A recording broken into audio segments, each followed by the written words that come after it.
The plate shattered before I even knew it had slipped from my hand. I remember the sound more than anything else. Sharp, final, like the last click in a lock before the door closes for good. There were 12 people in that room. 12. I counted them as my ears rang, as the laughter still echoed in my skull. It wasn't just the laughter. It was the way it crawled across the table, like a parasite, spreading from mouth to mouth, eyes flicking toward me, amused, smug, expectant. They wanted to see how I'd take it, how long I'd keep smiling, how much more I could absorb before I cracked. Turns out, it was about 38 seconds. That's how long I stood there, eyes burning, smile frozen, holding my breath like it could somehow preserve whatever dignity I still had left. But it was already gone, peeled off my bones by the very person who once promised to protect me from the world. That person's name is Tawny. Not Tanya. Not Tana. Tawny. Like the owl. Or the color of cheap whiskey.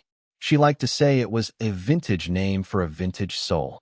I used to think it was charming. Now it just feels ironic, like naming a wolf loyalty. They said it was just a game. Lighten up, Sutter. Eden laughed, flipping her silver-streaked braid like she was in a shampoo commercial. It's a roast, not a funeral. Except I was the only one being roasted. And I was the only one who didn't know there was a fire. Let me explain. That night wasn't about celebration. It wasn't about reconnecting with old friends. It wasn't even about Tawny's so-called launch party for her new home decor line, which, by the way, was just her reselling thrifted pottery on Etsy. No, that night was a performance, a stage play, a setup, one I didn't audition for, but was cast as the clown anyway. They dared her. I found out later, in pieces, a whisper from Ridge in the hallway, a drunk confession from Nadine near the fire pit, a $50 Venmo payment labeled Queen of Humble Pie that popped up on her phone screen when she left it face up beside me in the car. They dared her to humiliate me, publicly, creatively, and she delivered. She stood in the center of the room with a wine glass in one hand and her phone in the other, reading a list she'd written in her notes app titled, Sutter's Top 10 Most Pathetic Moments, according to me nail polish light skin tone. I wish I was exaggerating. I wish I was clever enough to make this up. She started with something small, embarrassing but manageable. Sutter once cried during a pet food commercial. People laughed. Haha. Okay. Then it escalated. Sutter keeps a spreadsheet of arguments, with timestamps, so he can improve next time. Last Christmas, Sutter gave me a playlist called When You Deserve More Than Me. Sutter once got jealous of the Peloton instructor and paused the workout to ask if I thought he was hotter. They lost it. And I stood there, watching her transform the parts of me I gave only to her, the softest, rawest parts, into punchlines. Watching her weaponize my vulnerability for claps and clinks of glasses, as if I was nothing but a man-shaped joke in a wrinkled button-up. That's when the plate dropped. That's when the room went quiet. That's when I walked out the back door and never looked back. I didn't argue. I didn't pack. I didn't text or call or rage or beg. I just disappeared. But vanishing was only the beginning.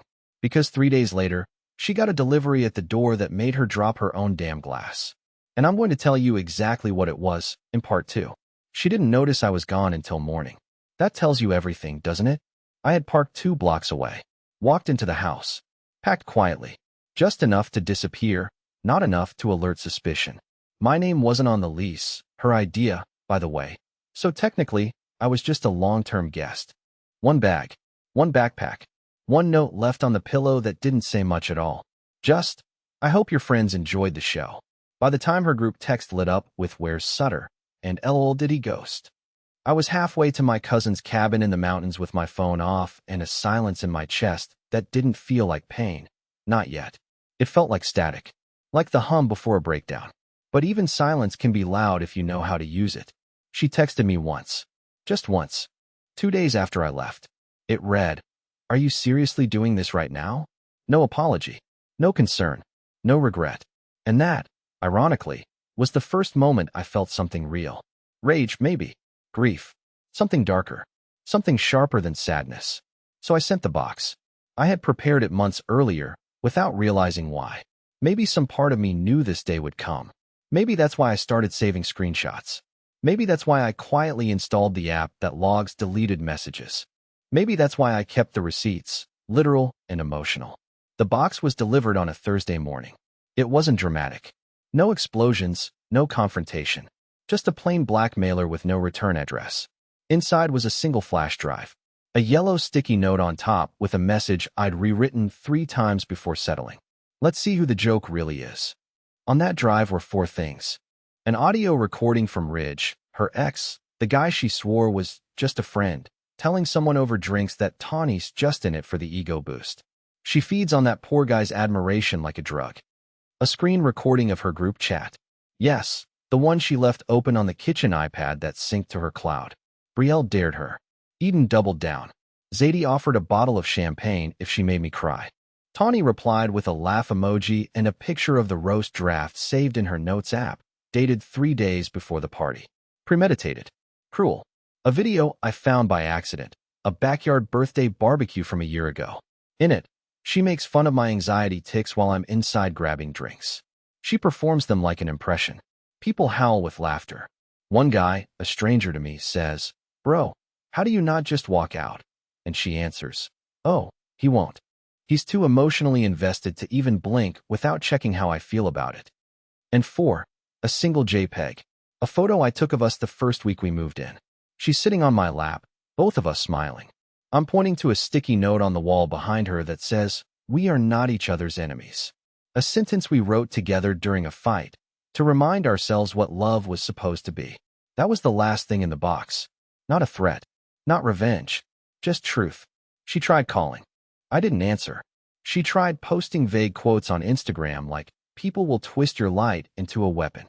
No one cared. I waited. I watched. And then something curious happened. Silence. Digital, real world, total. But Tawny never goes quiet unless she's hiding something. And I was about to find out exactly what. I knew she opened the box because my old phone buzzed with the security alert from the cloud account she forgot to log out of. Her login attempt came at exactly 10:42 a.m. Less than 2 hours later, her Instagram story vanished. The one with the champagne glass and the quote, "If you can't handle my worst, you don't deserve me at my best." It had 213 likes when she deleted it.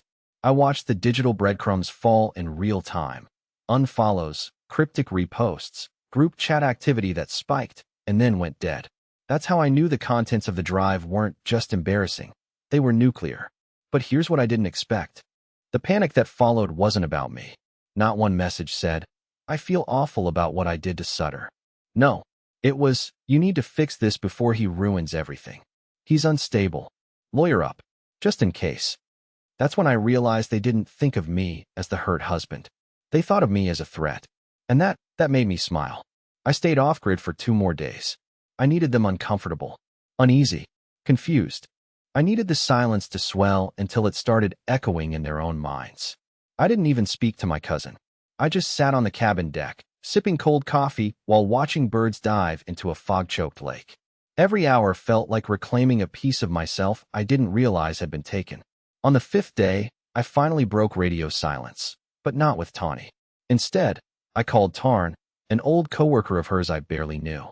He was a data analyst at her last agency gig. Quiet guy, socially awkward, always overly polite. Tawny used to mock him when he wasn't around. Called him Spreadsheet Jesus. I never joined in. In fact, I remember once defending him when she mimicked his stutter. I think he remembered that. When he picked up, I didn't waste time. I need to know if what I think happened actually happened. He didn't ask for clarification. He just sighed, long and heavy. Then he said, "You might want to check the company's influencer affiliate portal. You were listed as a secondary admin on her old dashboard." I had no idea. No idea I still had access. No idea that dashboard stored payment logs, brand partner notes, flagged reviews, and direct messages. Real ones. Private ones. The moment I logged in, my stomach turned. There were payout discrepancies, thousands of dollars unaccounted for. Payments she claimed weren't processed. But she had simply moved them to her own Venmo, under a different brand alias. I'd been helping her with production costs, shipping, even paying her designer, all while she funneled sponsor payments into a side account she'd never once mentioned. But that wasn't the worst part. In a folder labeled VIP Clients, I found a string of voice memos sent to a man named Draven, a name I'd never heard in my life.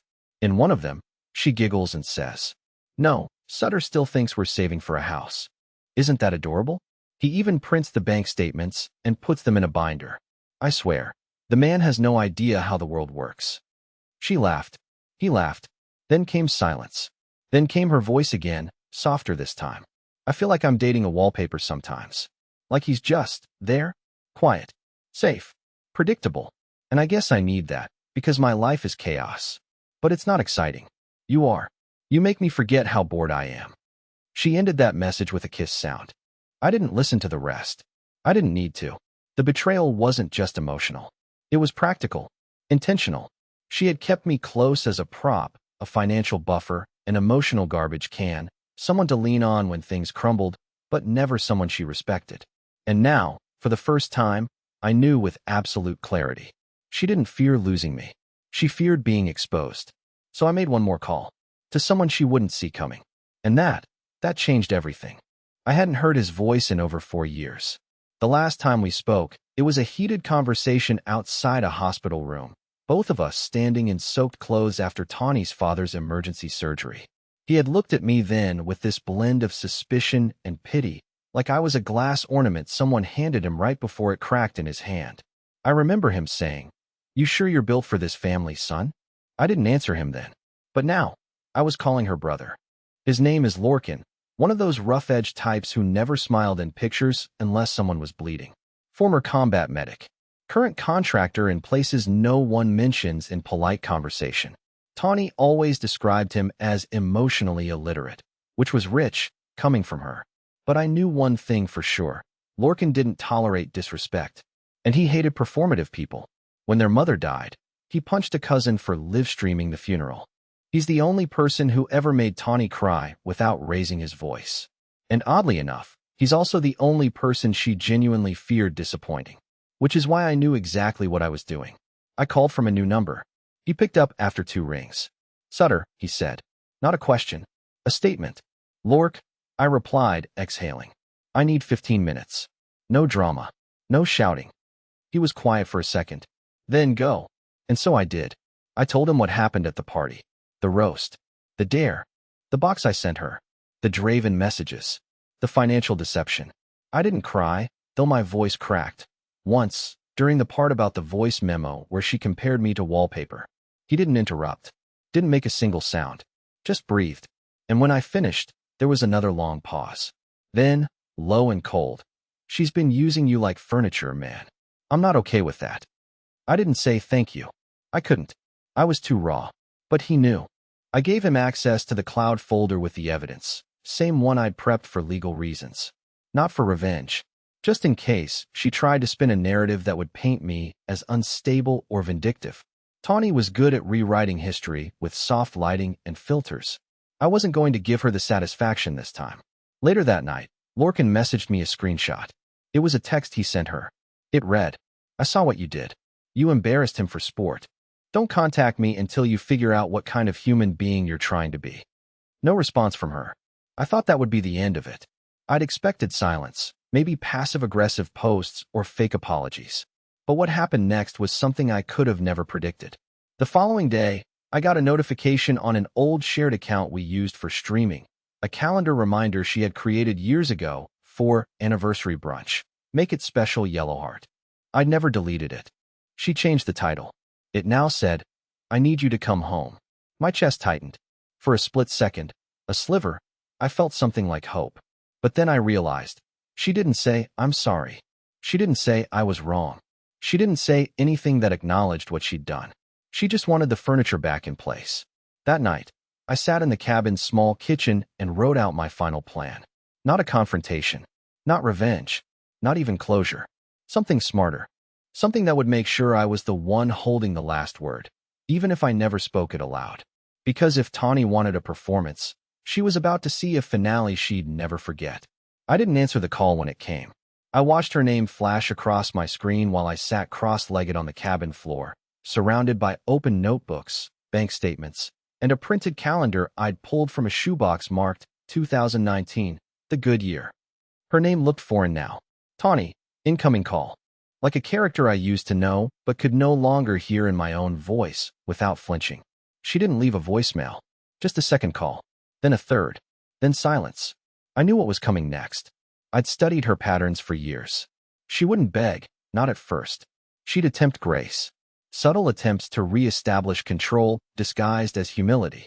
Pity plays dressed in nostalgia. So I waited. The next morning, I received an email with the subject line, "No one deserves this, Sutter." It opened with a paragraph about how we all make mistakes, and people don't always think clearly in group settings, and I was just trying to make them laugh. She called it a moment of poor judgment, like she had accidentally worn the wrong shoes to dinner, not orchestrated a public takedown of the man who paid her rent for 9 months when she quit her job to heal spiritually. Then she pivoted, claimed I had weaponized her friends against her, said that Ridge, the ex she'd been emotionally orbiting for years, was now turning cold because of whatever lies you fed him. She even brought up Lorcan's text, saying it deeply wounded her and that I had poisoned her family. That's when I realized she still hadn't grasped it. Tawny thought I wanted her back. Thought all this, the silence, the drive, the exposure, was some grand dramatic performance designed to hurt her into returning my calls. That was the trick with people like her. They assumed everyone else saw relationships as games. Win or lose. Control or submit. Victim or villain. But I didn't want to win. I wanted her to remember. So I executed the final part of the plan. Months ago, Tawny had begged me to help her with a pitch deck for a brand deal. A major interior design company looking for influencer partnerships with authentic home stories. She needed my photos, my sketches, my spreadsheet of engagement stats. All the things she didn't understand but pretended to. In exchange, she promised to include me in the branding story as her creative partner. Of course, that never happened. She got the deal, got the money, got the feature.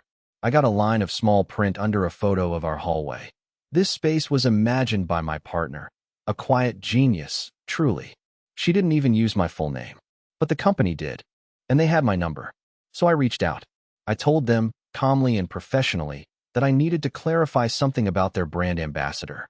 I asked if they'd like to see evidence of plagiarism, undeclared sponsorships, and abusive behavior captured during public events. I even included a snippet of the roast video, just the moment she mocked mental health as overhyped insecurity. They responded within the hour. Within a day, her profile was removed from their website. By the end of the week, she lost 3 affiliate sponsors and 2 influencer invites. Not because I asked anyone to cancel her, but because I handed people the truth and let them decide what to do with it. And that's when she really cracked. The next message from her wasn't an email. It was a video. A 1-minute, breathless, shaky-handed clip of her sobbing in her car. She said she was blindsided, devastated, and didn't deserve to be digitally erased over a joke. Then she paused, looked directly into the camera, and whispered, "I was dared, okay? I didn't want to do it. They promised they'd roast their guys too, but no one else followed through. I thought you'd laugh with me. You always do. You always forgive." There it was. The confession. The quiet admittance that she had knowingly stepped into that room with a plan to turn me into a spectacle. Because to her, my forgiveness was a given, a resource to be spent, not earned. I downloaded the video, backed it up, then deleted the message. Because there was one more person I needed to show it to. Someone who hadn't been in the loop until now. Someone whose opinion of her still existed in the realm of fantasy. Her mother. Tawny's mother was the kind of woman who sent holiday cards with handwritten quotes about resilience and forgiveness. Always printed on recycled paper, always signed with a heart. Her name was Delphine, and she carried herself like she had just stepped out of a French film, poised, almond-eyed, and immune to small talk. Growing up, Tawny had always referred to her as emotionally elite, like she'd mastered a level of maturity none of us could understand. And that's the problem. Delphine believed her daughter could do no real wrong. Not because she was naive, but because she chose not to look too closely. I used to admire it, that quiet, willful optimism. But now, I saw it for what it really was. Curated denial dressed as maternal devotion. I hadn't spoken to Delphine since the night of the party. She had sent me a "thinking of you" text the following day. Just a sunflower emoji and a soft, "I know last night was intense. Let's talk soon." I hadn't responded. I didn't have the words then. But now, with everything I had uncovered, with the voice memos, the text thread, the breakdown video where Tawny blamed everyone but herself, I realized it was time she saw her daughter without the lighting filter. So I forwarded her the video. Just that. No context. No commentary. I wanted her to hear it first, before I said anything that might color the interpretation. I half expected silence. Or worse, denial. But that's not what happened. 20 minutes later, I received a voice note from Delphine. It was only 7 seconds long. I'm coming to see you. Today. Don't go anywhere. She arrived 5 hours later in a tan Subaru packed with 2 mini tote bags. She looked smaller than I remembered. No lipstick. No earrings. Just gray roots, nervous hands, and the eyes of a mother unraveling. We sat in silence for several minutes. The fire crackled. Wind tapped against the glass. Finally, she asked, "Was that the first time she hurt you like this?" I didn't know how to answer. Because the truth was, no, it wasn't the first. Not even close. But it was the first time she'd made a performance of it. The first time she weaponized an audience. Delphine nodded like she already knew. She's been performing since she was 5. Dance recitals, talent shows, debate club, all for attention. But when did that become cruelty? That wasn't a question for me. It was a confession. She stayed for hours, listening, occasionally crying. I told her about the financial manipulation, the mocking group chats, the way Tawny made me feel like a placeholder for someone more interesting. I told her about the roast, about the plate I dropped, about how I packed in silence and disappeared like a ghost who finally figured out he was dead. And Delphine didn't defend her. Not once. When she left, she said, "I'll handle the rest of the family. You don't need to carry this anymore." It should have felt like victory. Or vindication. But instead, I just felt empty. Like I'd stepped out of a storm only to realize the silence afterwards still echoed too loudly. The next morning, Tawny's Instagram was wiped clean. Every photo archived. Every video deleted.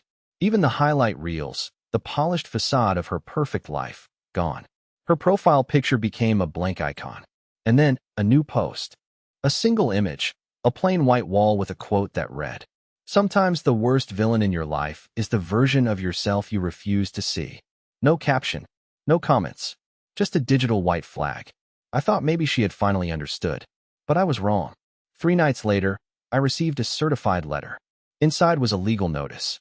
Tawny was suing me for defamation with malicious intent, citing irreparable harm to personal brand reputation and emotional distress inflicted through coordinated digital sabotage. She wanted $75,000. That's when I laughed, really laughed, for the first time since the night of the roast. Because in trying to rewrite the story again, she'd just given me the final proof I needed to end it for good. I didn't panic when I read the letter. That surprised me. I just sat there, holding it in my hands, reading the words again and again like they were a poorly written plot twist in a book I was already tired of. It was dramatic, theatrical, even.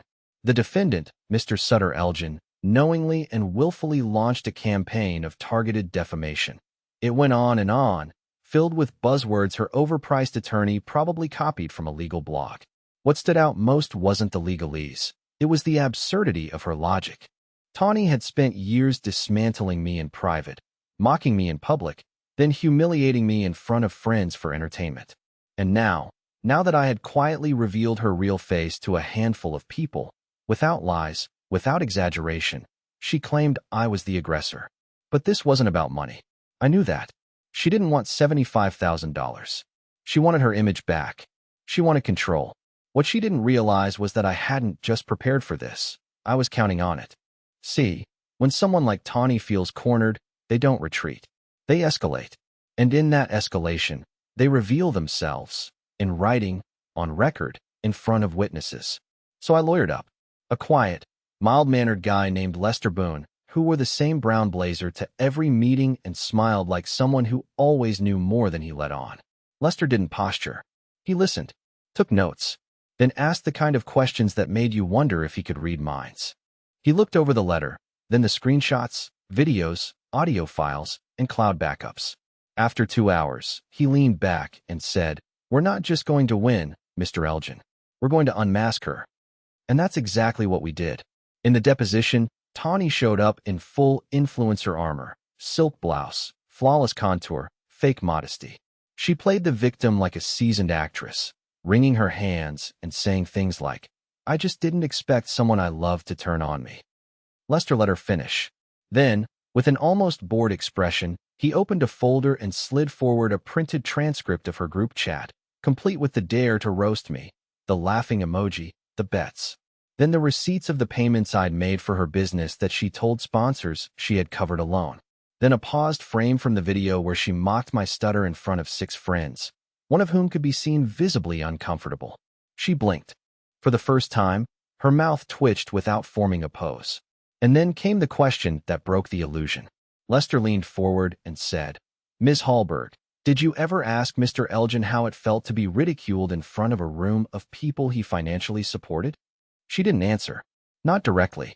She fumbled, deflected, threw words like performance art and comedic tone into the air, hoping they'd float long enough to distract from the truth. They didn't. 2 days later, the case was dismissed. No damages awarded. No settlements. No injunctions. Nothing. It wasn't even close. But the fallout didn't stop in court. Because one of the people who sat in on the deposition, a junior paralegal fresh out of law school, happened to follow Tawny on social media. That night, she messaged me anonymously. Just one sentence. She's planning a redemption arc. Sure enough, 3 days later, Tawny reactivated her accounts. New profile pic. A filtered selfie with tired eyes. Caption, "Still healing.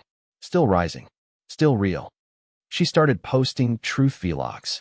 Dramatic, overexposed videos of her pacing in yoga pants, sipping tea, talking about narcissistic betrayal, and how some people weaponize mental health to manipulate perception. Her comments were filled with sympathy, mostly from strangers who didn't know the full story or didn't care. Because online, performance is truth. But here's the thing about pretending to be the victim. You forget the real one still exists. And I wasn't finished yet. Because there was one more piece she didn't know I had. One video. One file. One clip that had never been shown. Not to her. Not to anyone. But that's about to change. I never published the final video. I thought I would. I really did. It was short, only 42 seconds long, filmed on my phone the night before the dinner party. I had caught her in the mirror rehearsing parts of the roast. She was practicing how she'd imitate my voice, even tilting her head and giggling as she mimicked the way I sometimes flinch when people raise theirs. She didn't know I was there.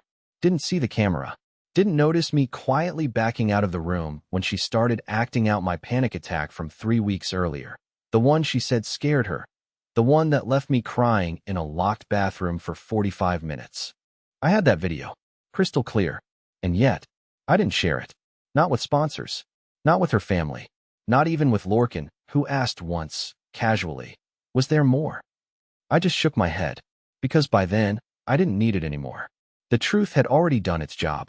After the court case collapsed, and her online redemption arc started losing steam, the world did what it always does when the drama fades. It moved on. Her comments went unanswered. Her views dropped. Brands ghosted her. Her supporters thinned to a handful of strangers who reposted inspirational quotes with no context. She tried reaching out one last time. A letter this time. Handwritten, like it might matter more. In it, she said she missed our rhythm, and that she hoped one day I'd find it in my heart to see the bigger picture. She never once used the word sorry. I burned the letter without reading the second page. And just like that, the story ended. Not with a bang. Not with a breakdown. Just silence. But here's the part that matters, the part one want you to hear. The weeks that followed weren't triumphant. They were quiet. I started going on walks again. I bought a used guitar off Marketplace and learned 4 chords before giving up and using it as a wall decoration. I started writing things that weren't about her. I stopped explaining myself to people who didn't ask. I learned to enjoy my own company. And then, one morning, in the local coffee shop where I used to feel invisible, someone tapped my shoulder. Her name was Mariel. She worked behind the counter. Said she'd seen me come in every Thursday morning and that I always looked like I was in the middle of a very good story. I laughed. She laughed harder. I hadn't smiled like that in months. Maybe years. We started talking. Nothing big. No whirlwind romance. Just 2 people, slowly unlearning the idea that love needs to hurt to be real. She didn't ask about my past. I didn't tell her. Not yet. We just existed. Kindly. Patiently. No performances. No games. One night, as we were sitting on a bench watching the streetlights buzz, she turned to me and said, "You've got this quiet strength to you. like someone who's been broken but didn't stay that way. And that's when I knew. I didn't need anyone to clap for me. I didn't need a final act, a dramatic finale, or even revenge. I just needed to leave the theater. Because sometimes healing doesn't look like justice. Sometimes it looks like peace.